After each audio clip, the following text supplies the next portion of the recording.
Bilang pagtugon sa medikal na pangangailangan ng komunidad, naghatid ang First Palawan Provincial Mobile Force Company ng mga essential medicine at gatas para sa mga residente ng Sofronio, Española, Palawan. Ang magandang balitang hatid ni Patrolwoman Eloisa Joy Beredo. Bilang bahagi ng patuloy na pagtugon sa mga pangangailangang pangkalusugan ng mga komunidad sa malalayong lugar, isinagawa ng First Palawan Provincial Mobile Force Company ang pamamahagi ng mga essential medicine at gatas pambata sa bayan ng Sofronio, Española, Palawan.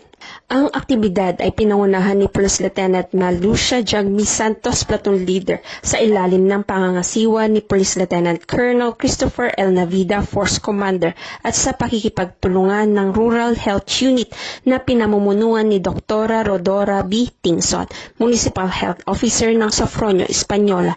Ang inisyatibo ay isinakatuparan sa suporta ni Police Colonel Joel Dalisay Kasupanan, Provincial Director ng Palawan Police Provincial Office. Bukod sa pamamahagi ng gamot, naghatid din ng Infamama Milk ang mga pulis para sa mga ina sa lokal na komunidad bilang bahagi ng kanilang nutrition support program.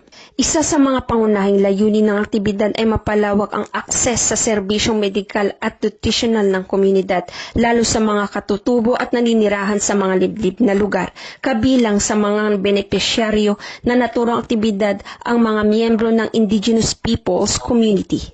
Ang programang ito ay bahagi ng mas malawak na adhikain ng kapulisan at mga katuwang nitong ahensya na maghatid ng serbisyong pangkalusugan sa mga lugar na higit na nangangailangan at patunay ng patuloy na pagkakaisa para sa mas malusog na sambayanan.